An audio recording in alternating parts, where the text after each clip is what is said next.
Recebemos em nossos estúdios a Coronel Nicolucci, ela que é do PR, teve um nome aí muito forte nesta reta final das convenções, nome ligado extremamente com vínculo à segurança pública, em especial pelo comando do policiamento na região do Vale, no estado de São Paulo, e ela, nessa reta final, estava com o nome inicialmente colocado para disputar uma vaga na Assembleia Legislativa, mas foi convencida pelo governador Márcio França a entrar nessa disputa majoritária, aceitou o convite ali no dia da convenção, foi anunciada e agora está fazendo também as agendas. Hoje o governador Márcio França em Diadema e ela aqui conosco para atualizar o cenário, falar das propostas e do sentimento. Coronel, satisfação em recebê-la, boa noite. Eu que estou feliz de estar com essa oportunidade de estar aqui no nosso Repórter Diário, né, Leandro? Obrigada pela oportunidade da gente poder se apresentar, mostrar, trazer ideias e propostas.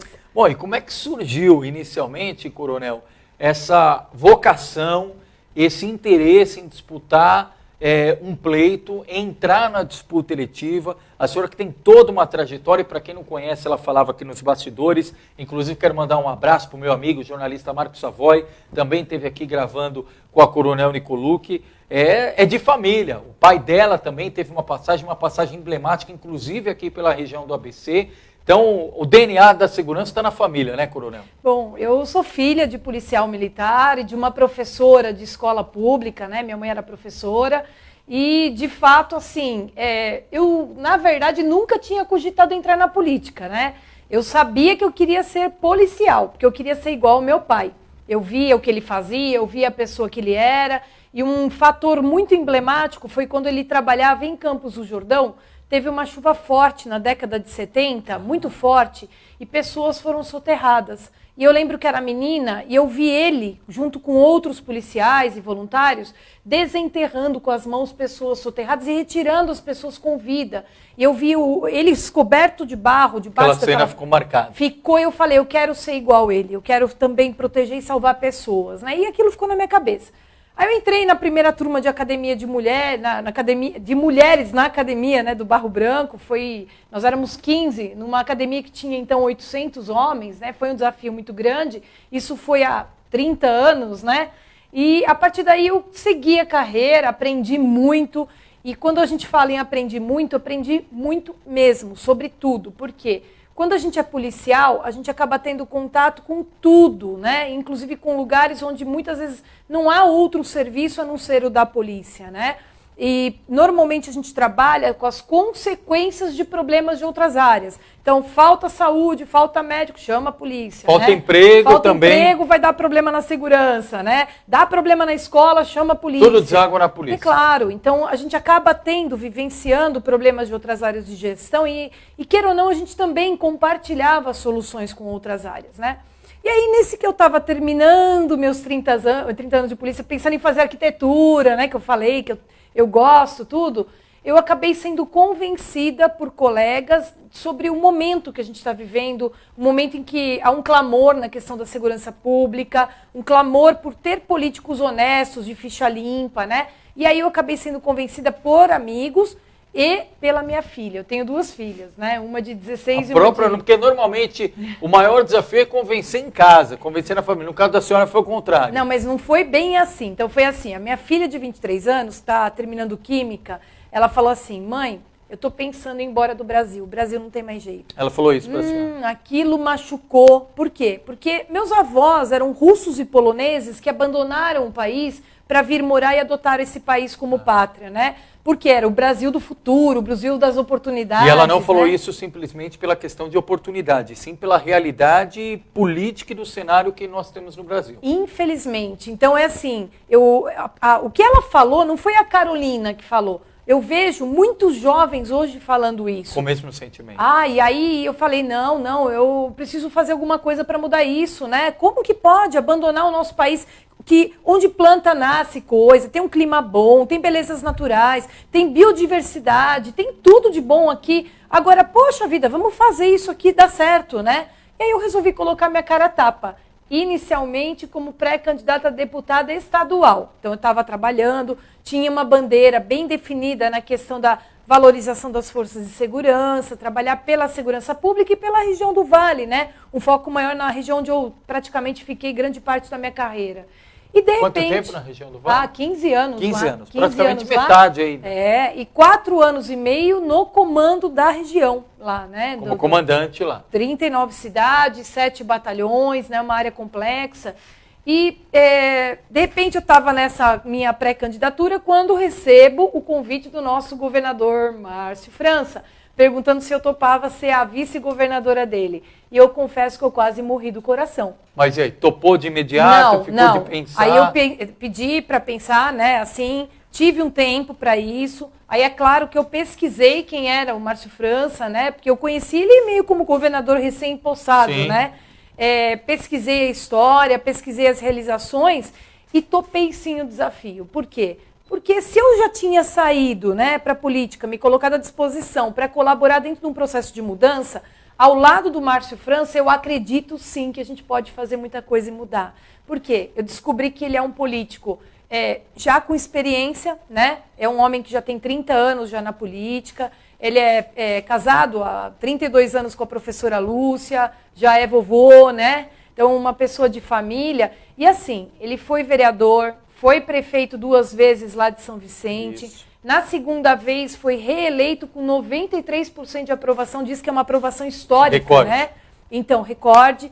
Aí ele foi deputado estadual 2 vezes. Foi secretário de Turismo e de Ciência, Tecnologia e Desenvolvimento Econômico, uma pasta importante, assumiu como vice-governador e está há 5 meses governador.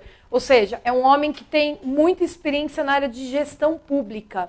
E a gente sabe que a gestão pública ela é diferente da gestão privada. Por quê? O público só pode fazer o que a lei autoriza expressamente. E o privado pode fazer tudo aquilo que a lei não proíbe, né? Então é uma coisa completamente diferente da outra. Então, quando ele fala que ele vai fazer alguma coisa, eu constatei que ele fala com propriedade, porque ele sabe o que ele está falando. Ele conhece as dificuldades de conseguir realizar algo na área da gestão pública. Agora, a senhora tocou num ponto importante, até para a gente fazer a transição, coronel, dessa trajetória da senhora na área da segurança pública, o período também como comandante na região do Vale. Na sua avaliação, qual a principal marca, qual o legado do seu comando e do período que a senhora ficou na região do Vale na segurança pública? Eu acho que foram 2. Eu sempre tive uma preocupação muito grande com pessoas. Então, eu acho que a gente nunca pode perder de vista que a finalidade da nossa existência, do nosso serviço enquanto funcionário público, é prestar bons serviços às pessoas. Não importa se a gente é policial, médico, enfermeiro, professor, a nossa obrigação é prestar bons serviços. E como comandante, eu lembro que o meu esforço era todo empenhado na questão da valorização dos policiais, motivação, treinamento, achar formas de dar condições melhores a eles para que eles pudessem trabalhar e trabalhar com foco nas pessoas, naquilo que as pessoas precisavam. E um outro ponto do qual eu me orgulho. Eu sempre fui uma pessoa que procurei enxergar o trabalho em rede. Isso eu aprendi com defesa civil. Então, eu tenho uma admiração enorme por quem trabalha com defesa civil, porque eu sei desse caráter assim de trabalhar em rede, de aproveitar, mapear o que tem de melhor em cada lugar e trazer para trabalhar juntos para os mesmos objetivos. E no meu comando, eu exatamente busquei isso, trazer a Polícia Civil, Polícia Militar, Polícia Técnica, Polícia Rodoviária Federal, porque lá eu tinha a Dutra que nos cortava de ponta a ponta, né? Polícia Ambiental, Polícia Rodoviária. A gente trabalhava juntos, a gente fazia operações conjuntas, nós tínhamos núcleo de inteligência integrado, a gente procurava sentar e conversar e discutir os problemas, até trazendo integrantes das Forças Armadas juntos, que ocupavam, tem unidades na nossa região, para quê? Para compartilhar informações da área de inteligência e trabalhar com foco naquilo que era mais importante, que a gente elegia como mais importante para a região. E isso trouxe bons resultados. Por quê? Porque é certo que a gente enfrenta hoje um claro de efetivo policial que precisa ser completado, é um compromisso do governador, este completamento do claro de efetivo, mas isso não pode ser desculpa para não prestar bons serviços à população. Então, com aquilo que a gente tem que fazer o melhor. E a gente vai fazer o melhor como? Melhorando processos e integrando recursos, sabe? Esse ponto é importante, coronel, muito legal. Porque toda vez que a gente fala de segurança pública, em especial quem como nós somos cidadãos leigos no assunto, dá a impressão que toda vez é resumida a questão da segurança ao aumento do efetivo. Tanto que o ABC, nas constantes trocas que tem de comando, a primeira pergunta é, o efetivo é satisfatório? É óbvio que sempre nós vamos querer mais policiais militares, mais GCMs. Muito se discute aqui também no ABC, olha, tem cidades que tem mais GCM do que PM, e parece que a questão fica muito quantitativa. Hoje, para resolver o problema da segurança, qual que é o calcanhar de Aquiles? Qual que é o primeiro passo na sua avaliação, como alguém que conhece ali no dia a dia, direta e indiretamente, as questões ligadas à segurança? Integração e sinergia. Então, é mapear o que cada região tem de melhor. Gente, o ABC tem a melhor polícia do Brasil. É a polícia militar, a polícia civil, a polícia técnica. São as melhores polícias do Brasil. E aí a gente tem as guardas municipais, né? Que, claro, tem um papel fundamental. Tem que trabalhar junto, de forma integrada. A gente compartilhar informações, combinar formas de atuação, combinar operações conjuntas e nós compartilharmos assim, aonde que estão os principais problemas e procurar juntos, né, cada qual no seu papel, cada qual com seus recursos, canalizar o esforço para o mesmo lado. Isso é aquela velha história de remar para o mesmo lado para buscar potencializa o resultado, né? Então, eu acho que assim, claro, um calcanhar de Aquiles é dar condições para que essas pessoas possam trabalhar. Para isso, a gente precisa, sim, completar o efetivo, dotar com viatura, dotar com sistemas inteligentes, mas não basta só isso. Tem que motivar, tem que treinar, tem que ofertar condições de treinamento, de aperfeiçoamento contínuo, de repente, fazendo treinamentos juntos, porque isso aproxima pessoas também. A questão salarial, é possível dar um aumento para valer para quem trabalha na segurança? É uma das propostas do governador. Ele tem falado isso, que é ruim o estado de São Paulo, a locomotiva do Brasil, um dos estados o estado que mais arrecada, na verdade, né, ter os piores salários. Então, ele um dos compromissos dele melhorar. Mas não é só salário. Tem o salário, o compromisso, mas tem a questão da tecnologia, que pode ser agregada ao trabalho policial, com inteligência, com câmeras, sistemas de monitoramento. Então, hoje, tem essa questão da expansão do projeto Detecta, no sentido de gerar cinturões de segurança e que vão estar compartilhando ou agregando. Dá resultado mesmo? Claro que dá, tanto para a polícia preventiva quanto para a polícia investigativa. É bom para todo mundo. E gera, inclusive, evidências mais robustas para a questão da impunidade, né? Que hoje é um problema que nós enfrentamos, a questão da impunidade e da reincidência criminal. Então, nós precisamos buscar formas de atacar exatamente esse ponto, de parar de ficar enxugando gelo. E uma das propostas do governador envolve, inclusive, o jovem, né? Que é aquele projeto de alistamento civil que ele está querendo implantar, que começou em São Vicente, que trouxe uma redução de índice criminal. Por quê? Porque um dos maiores participantes do tráfico de crimes tem sido jovem. Inclusive, tem sido mais vitimado nos homicídios. Por quê? Porque normalmente está envolvido na questão do tráfico, tem grande participação, se envolve em mais disputa. Então, quando você consegue fazer um programa que você tira o jovem da influência do tráfico e ocupa o tempo dele, na raiz. Você previne essa incidência do jovem no cometimento do crime. Então, você mexe na raiz. Hoje certo? São quantos policiais militares no estado de São Paulo? Olha, hoje nós temos cerca de 83 mil policiais. Então, óbvio que a senhora falou, passa pela inteligência, tecnologia, mas em termos de efetivo, é um número que dá para ser trabalhado, de imediato precisa ser ampliado? Sim, a previsão disso é mais. Então, o que existe hoje é um claro no efetivo. Tem um planejamento, existe um dimensionamento do que é ideal para cada região, e a gente sabe que hoje esse efetivo previsto não está completo, né? Há um claro, né, tanto na Polícia Militar, quanto na Polícia Civil, quanto na Polícia Técnica Científica.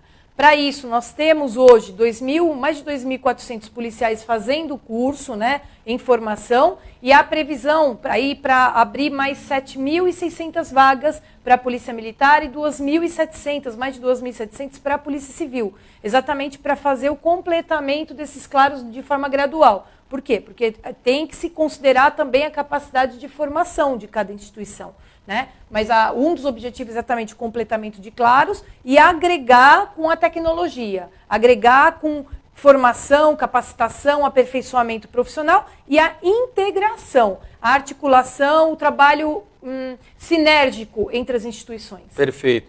Mandar um abraço para Zenaide Alves, obrigado. Rogério da Lupa. Rogério, dá mais detalhes aqui até para a gente conseguir formular a pergunta para Coronel. Ele fala o seguinte: Coronel, sofri um processo pela Prefeitura e Estado, caso eleita, como irá tratar a lei diante de interesse político?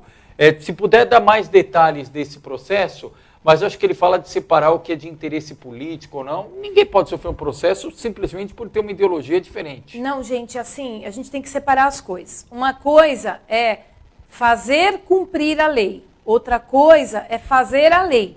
Então, quem tem obrigação de fazer cumprir a lei ser obedecida, né, e fazer com que a lei ocorra, vamos dizer assim, o Estado, a polícia, por meio das suas polícias, por meio e os municípios. Então, é o executivo que tem que cumprir, fazer cumprir. E o legislativo legisla, faz a lei. Então, se eu tiver necessidade de alterar alguma lei, isso compete aos nossos deputados, se for em nível municipal, aos vereadores, se for em nível federal, aos deputados federais. É uma coisa importante das pessoas saberem que tem candidato, por exemplo, que está falando que vai acabar com saidinha de preso, que vai mudar a lei de execução penal. Só que isso é um tema de interesse federal, de competência federal. Não cabe ao governador. Claro que não. Pode até pedir, pode até tentar interferir, mas quem decide isso é em nível federal. Então é bom deixar claro os papéis também de cada órgão, né? Importante. Quem mais aqui conosco? Alexandre Vieira, obrigado. Rogério da Lupa falou que está tentando falar com pessoas da campanha. Inclusive, Rogério, a título de prestação de serviços, amanhã a Coronel Nicolucci, candidata a vice na chapa do Márcio França, a candidata ao Senado Malra Maggi e a candidata a deputada federal Silene Rabechini vão fazer uma atividade aqui pertinho, na Coronel Oliveira Lima. Então, se quiser também e tiver a possibilidade, a partir das 10 horas vão estar. Aí você pode fazer um contato direto também com os candidatos que a gente julga de extrema importância. O Carlos Alberto Gaeta, obrigado. Wilson Bessa, Leandro Amaral, boa noite. Gostaria de saber da candidata a vice ao governo de São Paulo, qual a influência que ela exerce hoje no governo do Estado. Qual a opinião, deixa eu só subir aqui, qual a opinião sobre, qual a opinião, perfeito, ele cita aqui até a região do Heliópolis, eu vou aproveitar o gancho do Wilson para expandir um pouquinho a pergunta, Coronel. Hoje no ABC, um dos pontos mais complicados é ali Almirante Della Mare, que não é propriamente a região do ABC, já é São Paulo, mas quem mora em São Caetano vai a acesso, ou quem vem de São Paulo pega o Almirante Della Mare. Tem arrastão, índice de criminalidade, e aí a pergunta é nesse sentido. Tem regiões que são caracterizadas por esses índices acima da média. Se já tem um conhecimento prévio, o que é possível fazer para evitar e atuar não só na repressão, mas como a senhora falava, na prevenção também? Boa pergunta. Bom, primeiro ele perguntou qual é o meu papel, minha influência no governo hoje. Estado. Gente, nenhuma. Eu sou uma candidata, né? Então eu sou uma candidata. Eu estou me colocando à disposição para, se eleita, estar ombro a ombro com o nosso governador Márcio França, ajudando-o a governar, sem dúvida, né? Você é a vice-governadora. Então hoje eu sou apenas candidata, tá? Me afastei da polícia, faltando 190 dias para eu aposentar. Opa, olha só, exatamente, olha que coincidência, né? E estou me colocando à disposição. Com relação a isso, aí está a importância do Conselho Comunitário de Segurança, o CONSEG, né, da Vizinhança Solidária, de ter um diagnóstico local do problema. Então, já é sabido disso. É claro que há medidas estruturais e há medidas operacionais que podem ser adotadas nesse sentido. Eu brincava muito, quando eu era comandante, com o prefeito, né, de uma determinada área, que o prefeito reclamava muito de um determinado ponto da cidade, que toda hora tinha roubo, papapá. E eu fui lá um dia à noite ver, no horário que reclamavam que tinha muito roubo, e descobri que aquele local não tinha uma lâmpada funcionando. Todos os postes estavam com lâmpadas apagadas. Eu falei, gente, não dá, sai muito mais caro botar um policial aqui parado com uma viatura do que trocar a lâmpada do poste com luz queimada. E aí eu fui conversar com o prefeito, ele fez a iluminação, corrigiu, e aí resolveu resolveu o problema, não teve mais roubo. Então, dentro dessa Almirante Delamare, é claro que há medidas estruturais que de repente podem ser adotadas, como melhoria da iluminação no trecho. Se iluminar bastante o trecho, já vai inibir prática. Você vai coibir. Claro. E a instalação de câmeras. Então, de repente, lá dá para se pensar numa parceria entre o município ou os municípios de divisa e o próprio Estado, dentro desse processo que o governador pretende implantar, de gerar sistemas, né, aumentar os sistemas de monitoramento, detecta e tudo mais, para poder colocar câmeras, porque a câmera tem dois fatores. Ela previne, porque a pessoa que vai roubar, fazer alguma coisa, ela não vai querer ser vista, né, ou detectada ou monitorada pela câmera, então vai escolher um outro lugar, ou vai ajudar a prender quem fez, quem cometeu o crime. Aí ele pergunta se esse seria um destino, um desfecho para ampliar a segurança que, segundo ele, hoje é muito precária na região do Heliópolis. Claro, então tem essas medidas estruturais que têm que ser conversadas e trabalhadas, governo com os municípios, né? E tem a medida operacional, que é exatamente encaminhar policiamento, guarda municipal, atuando de forma conjunta, exatamente intensificando para poder prevenir, né, fazer uma prevenção do crime nesses locais. E ele também pergunta, coronel, a opinião da senhora, segundo ele, o sucateamento da Polícia Civil, bem como sobre a possível mudança da pasta saindo da segurança para a justiça. Qual a opinião da senhora? Então, essa é uma proposta que o governador Márcio França tem, que está em estudo. Não tem nada batido o martelo ainda. Ele deixou claro para mim que foi uma ideia para poder tornar mais forte ambas as polícias. Por quê? Ele separaria os orçamentos e teria orçamentos maiores, vamos dizer assim, para as duas polícias, né? Ele pediu para criar um grupo de estudos, isso está sendo estudado, a forma como isso vai ocorrer, se vai ocorrer, né? Mas a ideia é, como eu falei antes, não tem como prestar bom serviço se a gente tem um efetivo depletado. É claro que vai sobrecarregar. Então, hoje, a gente tem policiais com boa vontade imensa. O policial civil que está lá no plantão da delegacia, ele quer atender a população, mas às vezes é um sozinho para atender. Por quê? Porque está faltando efetivo. Então, precisa ter o completamento de claros e precisa ter um investimento no sentido de melhorar a condição estrutural, física das delegacias e das unidades de polícia. Perfeito. Olha, coronel, o pessoal destacando exatamente isso. Ó, Miro Mota falando sobre a presença do Márcio França.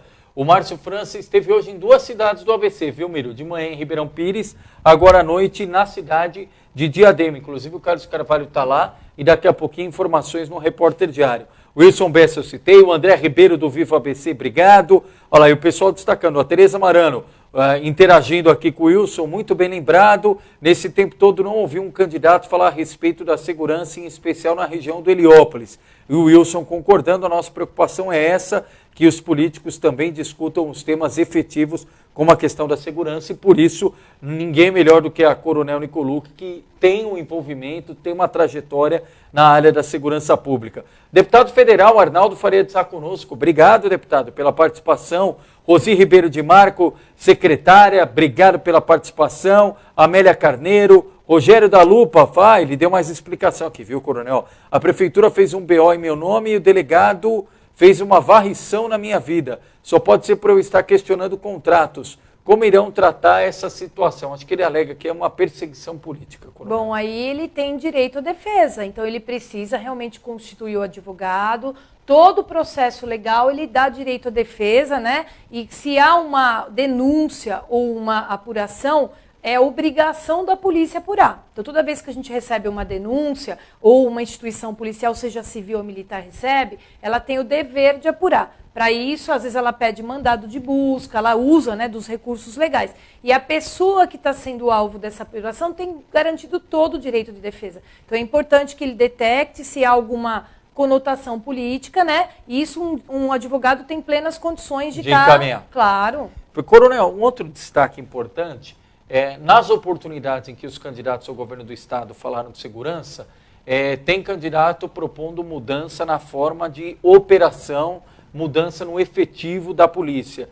Esse é o melhor caminho na avaliação da senhora? É mudar a estratégia? É só mesmo a questão de inteligência, de tecnologia? Qual que é o resultado mais prático para o cidadão sentir a curto prazo? Olha, como eu disse, eu já falei várias vezes da questão do completamento do efetivo que é necessário. Só que esse completamento não acontece de um dia para o outro, porque nós temos que formar policiais e formar bem policiais para ter profissionais bem capacitados, profissionais capazes realmente de prestar um bom serviço. Perfeito. Isso tem um tempo mínimo para formação. Então, para isso, vai ocorrer uma gradação nesse completamento e que já está, inclusive, em andamento, porque nós já temos, né, pessoas em formação neste momento. Né? É certo que a prioridade da segurança pública é atender e gerar segurança para o cidadão. E isso se faz por meio do policiamento inteligente, com tecnologia, com dados, com mapeamento correto de onde os crimes acontecem, e ocorre por meio da presença da polícia, certo? Então, assim, é importante que aonde está a polícia, o criminoso ele vai buscar outros lugares. Então, é fato que a presença da polícia é necessária. Quando a gente fala em policiamento comunitário, a gente fala em modalidades de policiamento que privilegiam o atendimento, esse contato, essa prestação de serviços diretamente à população. Tanto na prevenção do crime, principalmente localmente, porque o policial do radiopatrulhamento, que são heróis também, viu? São 2 policiais numa viatura que acabam atendendo de tudo, né? Um pouco. Então, eles conhecem a área onde eles atuam, eles sabem onde estão os problemas, eles conhecem, inclusive, os suspeitos, né? Eles têm essa informação. E a população passa a conhecer o seu policial, troca mais informações, e para isso hoje a gente tem o Conseg, tem a Vizinhança Solidária, como projetos que aproximam ainda mais a população da sua polícia, né? Troca informações, a população canaliza denúncias, e a ação da polícia comunitária consegue ser extremamente cirúrgica, né? E aí nós temos as modalidades que são, vamos dizer assim, suplementares a isso e que tem um viés mais de enfrentamento ao crime, que é a Força Tática, a ROCAM e os BAEPs, os Batalhões de Ações Especiais de Polícia. Só que eles são unidades ou modalidades suplementares, que elas vêm complementar a atuação do policiamento comunitário, que é indispensável. Portanto, o que eu vislumbro assim, a gente não pode abrir mão desse policiamento de proximidade, esse policiamento comunitário que conhece a realidade do município e trocar por um policiamento suplementar que acaba sendo um pouco mais distante, que vai conhecer um pouco menos a realidade do local. Perfeito. E que não vai atender uma prestação de serviços direta à população. Então, isso eu acho que a gente tem que tomar muita cautela na forma de mexer, porque há toda uma técnica, há toda um planejamento estratégico para boa prestação de serviço. A gente tem que tomar cuidado com promessas vazias. Ou fumaça, né? Tem que tomar muito cuidado. Perfeito. Carlos Sanches, obrigado. Carlão, Niquiba Menezes. E só aqui, enquanto a gente segue a entrevista com a Coronel Nicolucci, candidata a vice na chapa do Márcio França, a produção me avisa aqui, temos imagens ao vivo da agenda na noite de hoje em Diadema, do candidato ao governo do estado, à reeleição, Márcio França. Esteve pela manhã em Ribeirão Pires e agora em Diadema. Tem primeiro vídeo ou a imagem, Vitor Oliveira? É vídeo, muito bem. Ó. É o momento da chegada do Márcio França lá na cidade de Diadema. Ó, você vê ali o Márcio da farmácia de camisa branca ali, atrás do fotógrafo, vice-prefeito na cidade de Diadema, no exato momento da chegada de Márcio França para a agenda na cidade de Diadema. Ele que é candidato à reeleição, esteve recentemente, ainda no período de pré-campanha em Diadema, recebendo o título de cidadão na Câmara Municipal, e hoje está no Clube Okinawa lá em Diadema, fazendo esta agenda com os militantes, com as pessoas ali, apoiadores, né? Tanto do PSB quanto dos partidos coligados. Márcio França aí, ó, as imagens colhidas agora há pouco pelo Carlos Carvalho, que está lá diretamente na agenda, acompanhando. Aí foi um pouquinho antes da chegada do Márcio França, os militantes com bandeiras, enfim, um pouquinho do sentimento das pessoas lá no evento. Ó, novamente a chegada do Márcio França ao evento em Diadema, juntamente ali com a militância, olha lá, os prefeitos, a região do ABC acolhendo o governador Márcio França, candidato à reeleição. E aqui no estúdio com a candidata a vice, a Coronel Nicolucci. E, Coronel, primeira vez, como a gente disse, debutando num período eleitoral, uma disputa eletiva ali.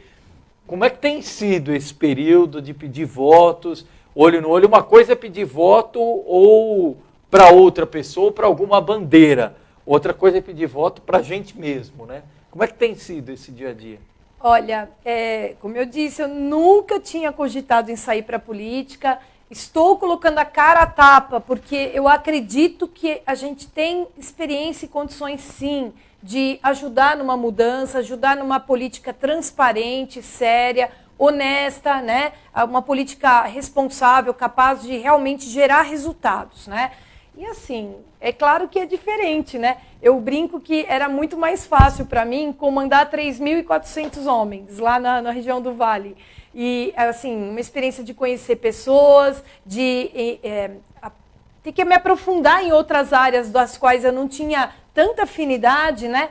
Mas, sabe, por outro lado é muito gostoso, porque eu sempre gostei muito de pessoas, sempre gostei de trabalhar muito com as pessoas. E, de repente, eu estou tendo a oportunidade de conhecer tanta gente. E sabe uma coisa? Eu penso que hoje é um momento da gente trazer uma contribuição de respeito. Sem dúvida. A gente está encontrando pessoas com opiniões completamente diferentes. E às vezes, no lugar onde eu estou indo, eu encontro o concorrente temporário, né, que eu chamo, não é adversário, não é inimigo. Nós temos hoje concorrentes temporários. São pessoas que estão disputando, né, vagas, cargos, nesse momento na eleição, democraticamente, que pensam diferentes, defendem projetos diferentes, mas que isso envolve respeito. Democracia também envolve respeito, diálogo, né? Então é muito engraçado, porque esses concorrentes temporários de hoje, eles serão nossos aliados amanhã para brigar pelas mesmas causas, não é verdade? Que é o quê? É o bem da nossa população. São projetos que atendam a todos. Então, está sendo uma experiência incrível, eu estou conhecendo pessoas incríveis e é muito legal a gente ver tanta gente do bem querendo colaborar, também dando a cara a tapa num momento deste, né? E pessoas jovens, né, que estão acreditando. Verdade. Por outro lado, eu fico chateada quando eu encontro jovens falando que não vão votar, vão votar em branco, que estão revoltados, né? E eu fico com dó, porque eu tenho até conversado, eu falo, gente, quando eu resolvi dar cara a tapa, eu descobri que na política, votar em branco ou votar nulo não vai anular a eleição, não traz outro efeito. Alguém que for receber mais votos vai ser eleito. Esse que pode ser 4 votos, mas quem receber mais votos... Se só a Coronel Nicolucci e eu votarmos na eleição do dia 7, nós vamos definir o destino dos 200 milhões de brasileiros ou dos mais de 40 milhões de moradores do estado de São Paulo. O voto nulo não anula a eleição, gente. Então, e aí o pessoal quer fazer isso a título de protesto, de revolta, e na verdade está abrindo mão do seu direito de cidadania, né? E olha, eu vou lembrar de uma coisa, até mais ou menos a década de 60, mas aí, as mulheres não podiam votar, elas não eram cidadãs, né? Depois elas só podiam votar quando o marido deixava, né? Aí, na Constituição Cidadã, que é a Constituição de 1988, o soldado, o cabo e soldado passaram a poder votar. Eles se tornaram cidadão. Olha só quanto tempo, que briga foi para dar direito de cidadania para as pessoas. E hoje eu, uma mulher, né, escolhida pelo Márcio França para estar ombro a ombro com ele, e isso eu achei muito legal no nosso governador, é dar chance real. Não é, valer. Não é fake, não. Ele não está preenchendo cota. Quando ele me colocou para ser a vice dele, ele falou, Coronel, eu quero uma vice... que brigue, uma vice que me conteste, eu não quero uma vice decorativa. E aí, claro, eu topei, como que eu não toparia, né?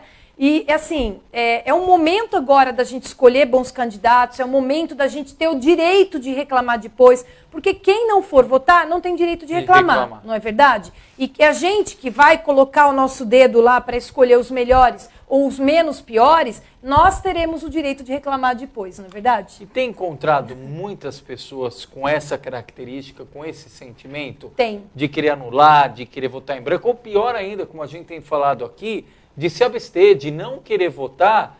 Ah, eu vou pagar R$3,50, Coronel. Mas o pessoal esquece que além de não votar e pagar esse valor que parece irrisório, mas esses R$3,50, ele é destinado justamente esse valor ao fundo partidário, aos partidos. Só em 2016 foram arrecadados quase 100 milhões de reais. Que você sabe como foi gasto? Eu também não sei. Porque não há transparência na execução do dinheiro pelos partidos. Então não é melhor você ir votar, escolher alguém, independentemente da sua preferência partidária, e você ajudar a contribuir com o futuro do seu estado e do seu país, do que delegar, do que terceirizar para as outras pessoas uma chance que é sua. É igual a questão de condomínio. Não sei se a senhora mora em condomínio também. Condomínio. Todo mundo reclama no dia a dia. Você vai no elevador, encontra a pessoa, oh, mas esse síndico não faz nada. Olha aqui com vazamento, a área de lazer. Ah, então vamos fazer uma assembleia para a gente resolver os problemas. Sim. Chega na assembleia, tem 100 condôminos, descem 10. E aí, justamente, aqueles que não desceram são os que reclamam da situação que os 10 escolheram. Mas por que você não desceu e votou também? Por que você não foi fazer valer a sua opinião?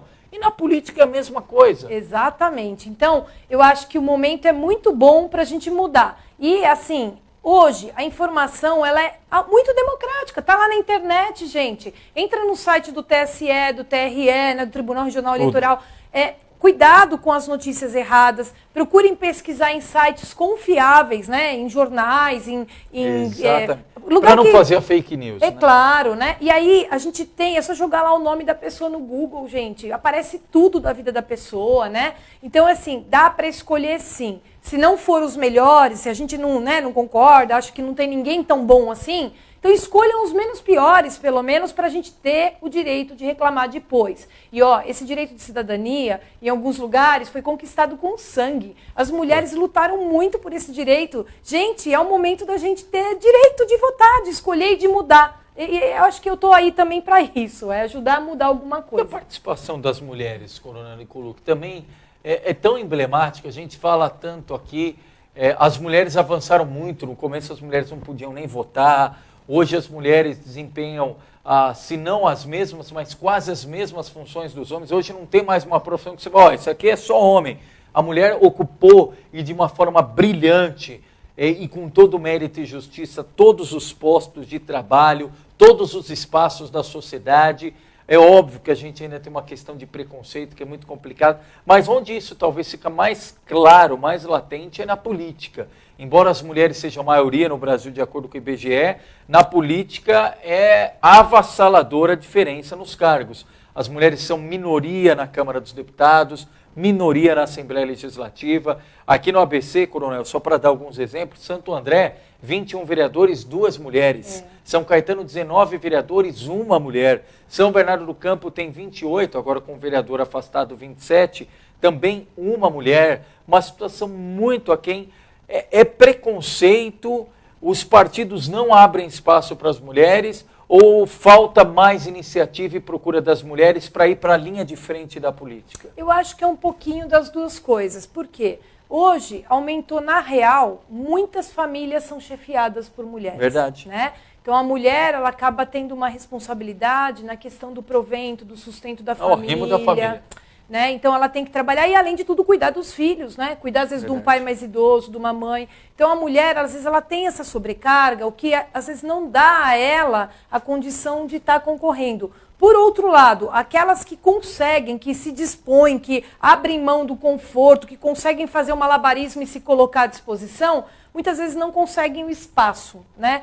Hoje, a gente está vivendo um momento em que as mulheres conseguiram um pouco mais de espaço, até por essa obrigatoriedade da cota dos 30%, né? Então, eu favorável não à cota, mas a cota, às vezes, ela acaba sendo uma coisa necessária, mesmo que temporariamente, né? Mesmo que com tempo para demarcar o espaço. Claro, para garantir, pelo menos, o direito, garantir a igualdade, né?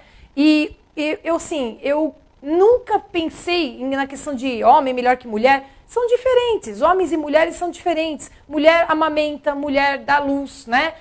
Tem condições físicas diferentes. Às vezes a mulher é mais forte que o homem até, então não é essa questão, né? Mas assim, o que a gente precisa é dar oportunidades iguais para todos, né? E aí a pessoa ter essa condição de poder acessar alguma coisa, acessar um serviço, acessar uma boa educação e acessar também o direito de estar representando, de estar liderando a nossa nação.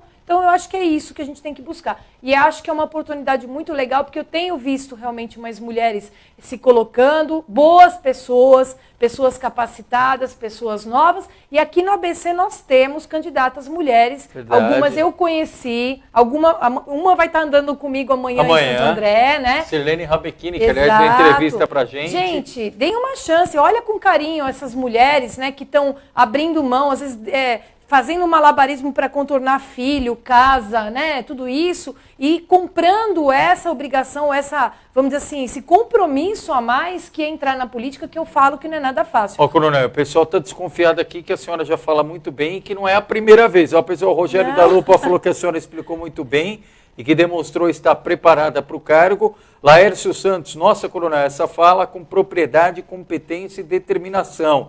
Martim Clementino também destacando. Já falava bem assim antes? Como é que houve alguma preparação específica para a política eletiva, coronel? Não, na verdade, assim, a vida inteira eu tive que ficar me explicando para as pessoas por causa da segurança pública, né? Então a gente explicava como fazia o policiamento, explicava como resolvia problemas nas reuniões de consegue. Então, uma das coisas que a gente tem que aprender é se comunicar, né? Meu pai falava já, quem não se comunica se estrumbica, né? Já então, dizia o ditado. Então, é assim, e a questão da vontade de aprender. Né? Então, essa questão da comunicação, ela envolve muito isso, né? E sabe, posso falar uma coisa? Deve. É tão bom quando a gente falando a verdade, falando aquilo que a gente é de verdade, defendendo aquilo que a gente acredita de coração. Com transparência. Então, aí é fácil, não é verdade? Então... E antes nunca tinha nem pensado em entrar num cargo eletivo? Não, eu na verdade, o que eu fazia? Eu estava do outro lado da vidraça, eu cobrava os políticos. Como comandante de uma região, eu tinha que interagir muito fortemente com os prefeitos, né? Porque as políticas públicas tinham que ser feitas em conjunto. Várias mãos. Então, como eu brinquei, não adianta eu colocar uma viatura parada num determinado local porque tem um poste com luz queimada, tem que melhorar a iluminação. Não adianta eu colocar uma base comunitária móvel parada num lugar porque tem um terreno baldio enorme com mato alto, né? Então, a gente precisa trabalhar em conjunto. E é claro que eu interagia muito, muito com os nossos deputados, porque eu vivia correndo atrás de emenda parlamentar para segurança. E a gente conseguiu bastante apoio. Então, eu era o outro lado, eu era o lado que cobrava. Agora, eu sou o lado que dá a cara a tapa, né? É diferente. Mas saiu de uma situação de conforto que é normalmente onde as pessoas não querem ultrapassar esse limite, né? As pessoas estão muito dispostas a criticar, mas na hora de se envolver... colocar a mão na massa ali, esse preconceito. E eu falava aqui de preconceito na política. Onde a senhora identificou mais isso na política? Na polícia tem muito preconceito, apesar da diferença também da quantidade de homens e mulheres. Como é que a senhora sempre lidou com isso? Olha, para mim é até esquisito falar, porque o preconceito, de repente, existiu na questão, na época em que eu entrei 30 anos atrás, na abertura de vagas. Então, na época, foram destinadas 15 vagas para uma academia que tinha lá 800 alunos, né? Porém, depois passado de alguns anos, hoje, por exemplo, não há restrição de vagas para homens ou mulheres. Quem passar no concurso entrou na academia de polícia ou entrou na escola de soldados, independente do sexo. É mérito. Então, tendo mérito, a pessoa entra na academia. E ao longo da minha carreira, o que eu achei muito interessante, eu descobri que a Polícia Militar é uma instituição muito democrática. Por quê? Ela, independente de ser homem, mulher, preto, branco, religião, pensamento, não importa, eles tratam a todos igualmente, dão a todos as mesmas oportunidades, ofertam a todos cursos, né, de graduação, pós-graduação, exatamente para que possa subir na carreira. Então, eu acho que é uma instituição muito democrática. Eu não senti muito essa diferença. O que eu percebi era o espanto das pessoas de fora e falar, nossa, é uma mulher que comanda, né? Então, aquela na surpresa, verdade, né? esse preconceito, essa coisa, eu acredito que ela ainda é uma coisa cultural do nosso país. Ela permeia em todos os locais. Em algumas profissões isso acaba sendo mais intenso, em outras menos intenso. Na atividade militar acabou sendo menos intenso porque quando você põe a farda, você vira um profissional, não importa se é homem ou mulher, você tem uma missão a cumprir. E o salário é o mesmo, as obrigações as mesmas, as responsabilidades, e as broncas, é tudo a mesma, tudo igual. Tudo a mesma coisa. Tudo igual.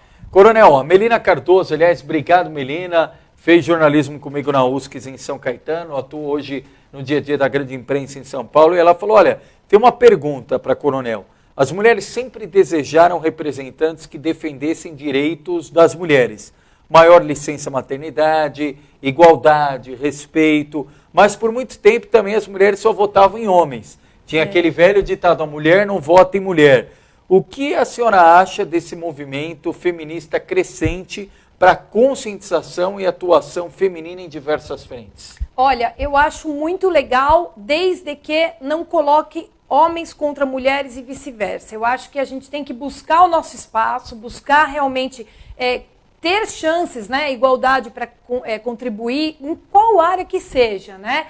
Mas sempre se colocando assim, nós somos diferentes. Essa diferença é maravilhosa, porque a diferença, quando ela se soma e quando a gente compõe as diferenças, gera uma riqueza enorme. Então, eu acho que é buscar igualdade, buscar trabalhar ombro a ombro e, principalmente, respeito. Eu acho que a palavra de ordem que está faltando hoje é respeito. Então, eu acho muito legal esse movimento das mulheres realmente se mobilizarem, a mulher olhar as mulheres com mais carinho, olhar possíveis candidatas, pessoas com a qual se identifique e dar espaço para que as mulheres possam realmente estar trazendo sua contribuição.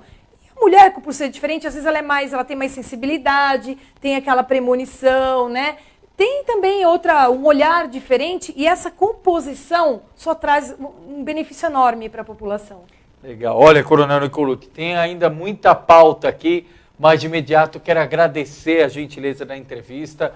Para quem não teve a oportunidade, está tendo agora de conhecer o que pensa, a trajetória, o legado, as visões propostas da Coronel Nicolucci, ela que se filiou ao PR nessa reta final, candidata a vice-governadora na chapa encabeçada pelo Márcio França, só que ela não tem envolvimento com o atual governo do estado. É bom salientar isso até para a nossa audiência rotativa.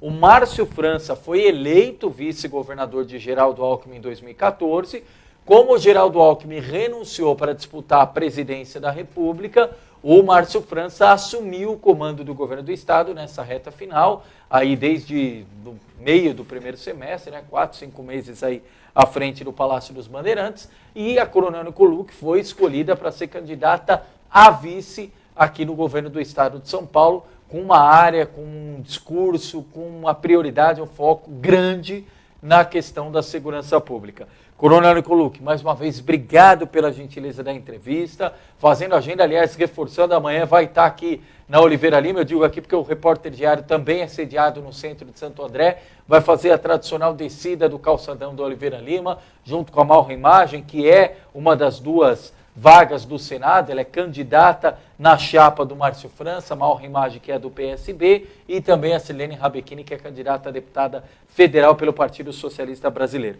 Coronel, da nossa parte aqui, obrigado, sucesso aí na sequência da jornada, boa sorte, fique à vontade para as considerações finais e os canais de interação para quem quiser ainda tirar alguma dúvida, perguntar, interagir com a senhora, como é que pode fazer? Bom, é o seguinte, a gente tem um Facebook público, é só colocar lá, Coronel Eliane Nicolucci. Vai lá, dá uma curtida, me ajuda, né? Porque daí a gente está divulgando as coisas que está fazendo, tem lá as propostas no sobre. E assim, o que eu peço para as pessoas agora? Gente, respeito e fé. Eu acho que a gente tem que ter fé. Realmente, quando eu ouço alguém falar que quer ir embora do nosso país, isso me chateia demais, porque nós temos um país que é riquíssimo em riquezas naturais, uma biodiversidade que é invejável, tem até gente querendo invadir o nosso país aí para roubar de biodiversidade, tem um clima maravilhoso, tem belezas naturais, é um dos países mais bonitos do mundo, tem uma população que é criativa, é autoastral. O que a gente precisa só é acreditar, é trabalhar, é cada um fazer sua parte, contribuir, mas acima de tudo, com respeito, nunca jogando brasileiros contra brasileiros, é buscar o consenso, buscar o respeito e lutar pelo que a gente acredita. Eu tenho certeza que a gente tem condições de mudar sim, e eu estou fazendo a minha parte, estou pondo a cara a tapa pela primeira vez na política. E vamos lá, que Deus nos proteja e que Ele ajude a decidir o que for melhor para todos. É isso que eu peço. Que legal. Obrigado, viu, Coronel? Obrigado a você que nos acompanha, curtindo, comentando, compartilhando o dia a dia do Repórter Diário. Para a nossa audiência rotativa, assim que acabar a transmissão ao vivo, vai ficar na nossa timeline para acompanhar desde o início o resumo das notícias, falando das candidaturas indeferidas, falando da situação do contrato da Prefeitura de Mauá com a Fundação ABC e toda a íntegra da entrevista com a candidata vice, Eliane Nicolucci, que também vai estar disponível no nosso YouTube para quem quiser acompanhar, saber o que pensa. Importantíssimo, repito, independentemente da sua simpatia, da sua preferência partidária, mas é no próximo dia 7 de outubro, primeiro, respeitar a opinião divergente. A gente não pode ter o ódio imperando na sociedade. Ah, eu sou petista, eu abomino quem não gosta do PT. Ou então eu não gosto do PT e por isso todo mundo que gosta do PT é meu rival. Não, não pode ser assim. A gente tem que respeitar as diferentes visões e projetos. O que não pode ser aceito é corrupção, o que não pode ser aceito é ódio e principalmente exercer o voto consciente. Pesquise a trajetória do candidato. Seja deputado federal, estadual, a governadora, presidente, a senador, não vai deixar para pegar o papelzinho ali no caminho da escola, no caminho da zona eleitoral, para você votar. Vocês contratam alguém para trabalhar na sua empresa ou na sua casa, pegando o currículo no chão da rua? Não. Você vai analisar, vai buscar referência, vai fazer uma entrevista olho no olho. Por que você não faz o mesmo? E hoje não tem desculpa, mas eu não vi o candidato, o estado é muito grande. Você pode ver o Facebook, pode ver o Instagram. Os veículos de comunicação cobrem diariamente a agenda dos candidatos, dando mais visibilidade ao que eles pensam, ao que eles querem utilizar como plataforma, por isso é importante. Só assim parece repetitivo, parece chato, mas é a única forma que a gente tem de mudar o país, tá certo? Obrigado mais uma vez, Vitor Oliveira, toda a equipe Apostos aqui. E pessoal, obrigado mais uma vez. Até amanhã ou até a próxima em qualquer transmissão ao vivo com mais destaques aqui do ABC. Obrigado, pessoal. Boa noite.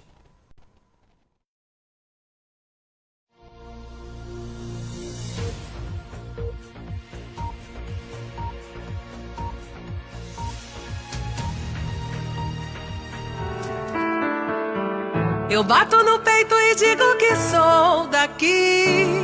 Eu falo mais alto porque quero transmitir minha energia de querer meu lugar melhor a cada dia pra ser feliz.